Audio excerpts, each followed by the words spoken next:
തമിഴ്നാട് മുഖ്യമന്ത്രിയായിട്ട് സീറ്റിലൊന്നും ഉറച്ചിരുന്നിട്ടില്ല. അതിനു മുന്നേ തന്നെ ഇരിക്കും മുമ്പ് കാല് നീട്ടും എന്നൊക്കെ പറയുന്ന പോലെ തമിഴ്നാട് മുഖ്യമന്ത്രി വിജയ്ക്ക് ഇന്ത്യയുടെ പ്രധാനമന്ത്രി പദം ഒരു ആഗ്രഹമായിട്ട് അദ്ദേഹത്തിന്റെ മനസ്സിൽ കടന്നുകൂടിയിരിക്കുന്നു എന്ന് തോന്നുന്നു. അദ്ദേഹത്തിന് ഇനി പ്രധാനമന്ത്രി കളിക്കാനാണ് അത്ര ആഗ്രഹം. ഇത് ഞാൻ പറഞ്ഞതല്ല, വിജയ് നേരിട്ട് പറഞ്ഞിട്ടില്ല.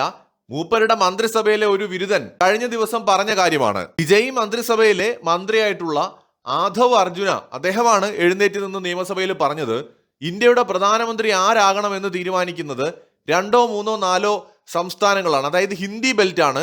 അത് മാറിയിട്ട് ഇനി സൗത്ത് ഇന്ത്യയിൽ നിന്ന് പ്രധാനമന്ത്രിമാരുണ്ടാവണം, പ്രത്യേകിച്ച് തമിഴ്നാട്ടിൽ നിന്ന് പ്രധാനമന്ത്രി വരണം എന്നാണ് അദ്ദേഹം പറഞ്ഞത്. അത് കേട്ടപ്പോൾ എനിക്ക് തോന്നിയത്, തമിഴ്നാട്ടിൽ നിന്ന് പ്രധാനമന്ത്രി വന്നു കഴിഞ്ഞാൽ ഇന്ത്യയിലെ ബഹുഭൂരിപക്ഷം വരുന്ന ജനങ്ങളോട് ഏത് ഭാഷയിൽ അദ്ദേഹം സംസാരിക്കുമെന്നാണ്. കാരണം ഹിന്ദി ഭാഷയ്ക്ക് തമിഴ്നാട്ടിൽ യാതൊരു വിലയുമില്ലല്ലോ.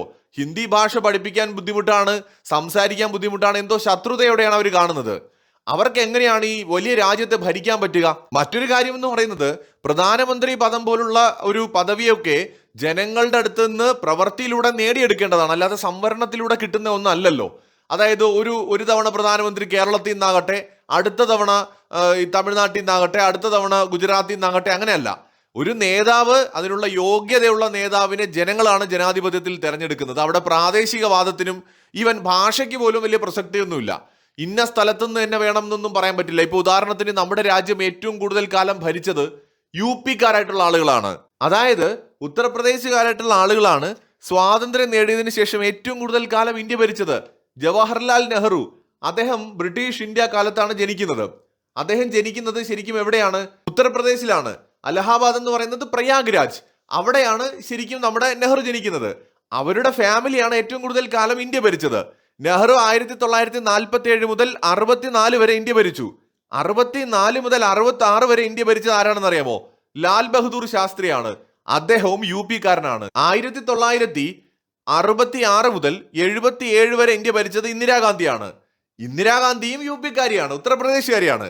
അപ്പോ 1947 മുതൽ 1977 വരെ തുടർച്ചയായിട്ട് ഉത്തർപ്രദേശുകാരാണ് ഇന്ത്യ ഭരിച്ചത്. അതിനിടയിൽ വീണ്ടും പലരും ഇന്ത്യ ഭരിച്ചിട്ടുണ്ട്. ചരൺ സിംഗ് ഉത്തർപ്രദേശുകാരനാണ്. 1979 മുതൽ 80 വരെ ഇന്ത്യ ഭരിച്ചു. രാജീവ് ഗാന്ധി ഉത്തർപ്രദേശുകാരനാണ്. 1984 മുതൽ 89 വരെ ഇന്ത്യ ഭരിച്ചു. രാജീവ് ഗാന്ധിക്ക് തൊട്ടു മുന്നേ ഇന്ദിരാഗാന്ധി 1980 മുതൽ 84 വരെ ഇന്ത്യ ഭരിച്ചു. ഇന്ദിരാഗാന്ധിയും ഉത്തർപ്രദേശുകാരിയാണ്. ഇനി ചന്ദ്രശേഖറിന്റെ കാര്യം എടുത്താൽ അദ്ദേഹം 1990 മുതൽ 91 വരെ ഇന്ത്യ ഭരിച്ചയാളാണ്. അദ്ദേഹവും ഉത്തർപ്രദേശുകാരനാണ്. അടൽ ബിഹാരി വാജ്പേയി മധ്യപ്രദേശിൽ നിന്ന് വന്നയാളാണ്. അദ്ദേഹത്തിന്റെ രാഷ്ട്രീയ മേഖല ഉത്തർപ്രദേശ് ആയിരുന്നുവെങ്കിലും മധ്യപ്രദേശുകാരനാണ്. അദ്ദേഹവും ഇന്ത്യ ഭരിച്ചിട്ടുണ്ട്. ഗുജറാൾ അദ്ദേഹവും ഇന്ത്യ ഭരിച്ചിട്ടുണ്ട്. അദ്ദേഹം പഞ്ചാബുകാരനായിരുന്നു. 97 മുതൽ 98 വരെയാണ് അദ്ദേഹം ഭരിച്ചത്. മൊറാർജി ദേശായി ഗുജറാത്തുകാരനാണ്. 1977 മുതൽ 79 വരെ അദ്ദേഹം ഇന്ത്യ ഭരിച്ചു. അപ്പം ഗുജറാത്തിൽ നിന്ന് ആകെ ഈ മൊറാർജി ദേശായി മാത്രമാണ് നരേന്ദ്രമോദി വരുന്നതിന് മുന്നേ ഇന്ത്യയിൽ ഭരണം നടത്തിയിട്ടുള്ളത്. അതും 2 വർഷമേ ഭരിച്ചിട്ടുള്ളൂ. 10 വർഷം ഇന്ത്യ ഭരിച്ച മൻമോഹൻ സിംഗ് പഞ്ചാബ് സ്വദേശിയാണ്. നരേന്ദ്രമോദി 2014 മുതൽ ഇന്ത്യ ഭരിക്കുന്നു, ഗുജറാത്ത് സ്വദേശിയാണ്. സ്വാഭാവികമായിട്ട് എല്ലാവരുടെയും മനസ്സിലൊരു ചോദ്യം ഉയരും, അപ്പോൾ അങ്ങനെയാണെന്നുണ്ടെങ്കിൽ സൗത്ത് ഇന്ത്യയിൽ നിന്ന് ആരെങ്കിലും ഇന്ത്യയിൽ അധികാരത്തിലേക്ക് എത്തിയിട്ടുണ്ടോ? തീർച്ചയായിട്ടും എത്തിയിട്ടുണ്ട്. നമ്മുടെ PV നരസിംഹറാവു, അദ്ദേഹം തെലങ്കാന സ്വദേശിയാണ്. 5 വർഷം രാജ്യം ഭരിച്ച കോൺഗ്രസിന്റെ ഒരു മുഖ്യമന്ത്രിയാണ്. പക്ഷെ അദ്ദേഹത്തെ ഇന്ന് കോൺഗ്രസ് പാർട്ടി പോലും കാര്യമായിട്ട് പരിഗണിക്കാറില്ല. അദ്ദേഹത്തോട് എന്തോ ഒരു വിരോധമുള്ളത് പോലെയാണ് പൊതുവെ പെരുമാറുന്നത്. എന്തായാലും അദ്ദേഹം ഗാന്ധി കുടുംബത്തിന് പുറത്തു നിന്ന് വന്ന് അധികാരത്തിൽ വന്നൊരു 5 വർഷം പൂർത്തിയാക്കിയ ഒരു വ്യക്തിയാണ്. അദ്ദേഹം തെലങ്കാനക്കാരനായിരുന്നു. അദ്ദേഹം 5 വർഷം ഭരിച്ചിട്ടുണ്ട്. സൗത്ത് ഇന്ത്യയിൽ നിന്നുള്ള ആളാണ്. അതുപോലെ ഇന്ത്യയുടെ പ്രധാനമന്ത്രിയായിട്ടുള്ള ആളായിരുന്നു HD ദേവഗൌഡ. അദ്ദേഹം ഒരു കർണാടക സ്വദേശിയാണ്. അപ്പൊ സൗത്ത് ഇന്ത്യയിൽ നിന്ന് 2ാമത്തെ ആളാണ് അദ്ദേഹം പ്രധാനമന്ത്രിയായത്. ഇന്ത്യയുടെ ഈസ്റ്റ് പാർട്ടിൽ നിന്ന് പ്രധാനമന്ത്രി ഉണ്ടായിട്ടുണ്ട്, നോർത്തിൽ നിന്ന് ഒരുപാട് ഉണ്ടായിട്ടുണ്ട്, സൗത്തിൽ നിന്നും ഉണ്ടായിട്ടുണ്ട്. എന്നാൽ വെസ്റ്റ് ബംഗാളിൽ നിന്ന് ഒരു പ്രധാനമന്ത്രി ഉണ്ടായിട്ടില്ലല്ലോ. കേരളത്തിൽ നിന്ന് ഉണ്ടായിട്ടുണ്ടോ? ഇല്ല. ഒഡീഷയിൽ നിന്ന് ഉണ്ടായിട്ടുണ്ടോ? ഇല്ല. ഇന്ത്യയുടെ GDP-ക്ക് ഏറ്റവും അധികം കോൺട്രിബ്യൂട്ട് ചെയ്യുന്ന ഒരു സ്റ്റേറ്റ് ആണ് മഹാരാഷ്ട്ര. മുംബൈ പോലെ മഹാനഗരങ്ങളുള്ള ഒരു വലിയ സംസ്ഥാനം. മഹാരാഷ്ട്രയിൽ നിന്ന് ഇന്ന് വരെ ഒരാളും ഇന്ത്യയുടെ പ്രധാനമന്ത്രി ആയിട്ടില്ല. രാജീവ് ഗാന്ധി ജനിച്ചത് മഹാരാഷ്ട്രയിലാണെന്ന് പറഞ്ഞു കേൾക്കുന്നുണ്ട്. പക്ഷെ അദ്ദേഹം ഒരു ഉത്തർപ്രദേശ് സ്വദേശിയാണ്. അദ്ദേഹം മത്സരിച്ചതും ഉത്തർപ്രദേശിൽ നിന്നാണ്. കാരണം നെഹ്റു കുടുംബത്തിന്റെ ഒരു പാരമ്പര്യം എന്ന് പറയുന്നത് UP-യിൽ നിന്നാണ് തുടങ്ങുന്നത്. സോ ഉത്തർപ്രദേശുകാരനാണ് അദ്ദേഹം. ബീഹാറിൽ നിന്ന് ഒരു പ്രധാനമന്ത്രി ഉണ്ടായിട്ടില്ല. രാജസ്ഥാനിൽ നിന്ന് ഒരു പ്രധാനമന്ത്രിയും, അതായത് അവിടെ ജനിച്ചു വളർന്ന ഒരാൾ പ്രധാനമന്ത്രിയായിട്ടില്ല. അപ്പൊ നമ്മൾ മനസ്സിലാക്കേണ്ട ഒരു കാര്യം എന്ന് പറയുന്നത് തമിഴ്നാട്ടിൽ നിന്ന് മാത്രമല്ല പ്രധാനമന്ത്രി ഉണ്ടാവാത്തത്. അതേസമയത്ത് സൗത്ത് ഇന്ത്യ എടുക്കുകയാണെങ്കിൽ അവിടെ നിന്ന് ഉണ്ടായിട്ടുമുണ്ട് രണ്ടുപേര്. കർണാടകത്തിൽ നിന്ന് വന്നിട്ടുണ്ട്, തെലങ്കാനയിൽ നിന്ന് വന്നിട്ടുണ്ട്.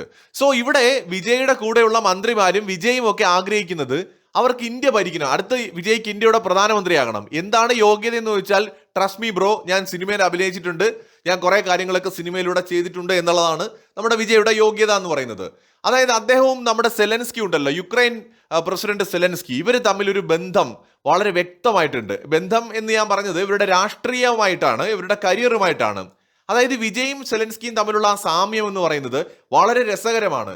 അതായത് സിനിമയും വിനോദ മേഖലയും തങ്ങളുടെ രാഷ്ട്രീയ പ്രവേശത്തിനായിട്ട് ഉപയോഗിച്ച രണ്ടുപേരാണ് യുക്രൈൻ പ്രസിഡന്റ് സെലൻസ്കിയും ഈ ഇന്ത്യൻ സംസ്ഥാനമായ തമിഴ്നാടിന്റെ മുഖ്യമന്ത്രി വിജയും. ഈ ഉക്രൈൻ പ്രസിഡന്റ് സെലൻസ്കി ഉണ്ടല്ലോ, സെർവന്റ് ഓഫ് ദി പീപ്പിൾ എന്ന് പറയുന്ന ഒരു സീരിയലിലൂടെയാണ് ഉക്രൈൻ ജനതയുടെ മനസ്സിലേക്ക് അദ്ദേഹം കടന്നു കയറുന്നത്. അതായത് അഴിമതിക്കെതിരെ സംസാരിക്കുന്ന ഒരു സാധാരണ അധ്യാപകനായിട്ട് അഭിനയിച്ചാണ് അദ്ദേഹം ജനശ്രദ്ധ നേടുന്നത്.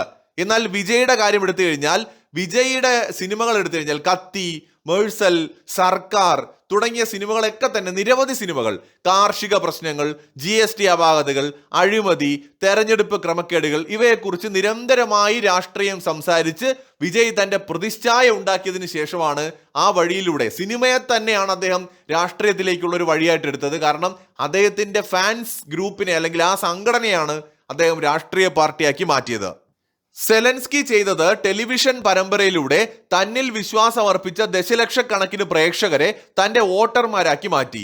അതേസമയത്ത് വിജയ് ആകട്ടെ തമിഴക വെട്രി കഴകം എന്ന് പറയുന്ന അദ്ദേഹത്തിന്റെ പൊളിറ്റിക്കൽ പാർട്ടി രൂപീകരിക്കുന്നതിന് മുമ്പ് തന്നെ തന്റെ ആരാധനാ സംഘങ്ങളെ സാമൂഹിക പ്രവർത്തനങ്ങളിലേക്ക് വഴിതിരിച്ചുവിട്ട് കേഡർ ബലം ഉണ്ടാക്കുകയാണ് ചെയ്തത്. അതായത് ഓൾമോസ്റ്റ് സെയിം സ്ട്രാറ്റജിയാണ് ഇവിടെ രണ്ടുപേരും അധികാരത്തിലെത്താനായിട്ട് ഉപയോഗിച്ചിട്ടുള്ളത്, സെലൻസ്കിയും അതുപോലെ വിജയും.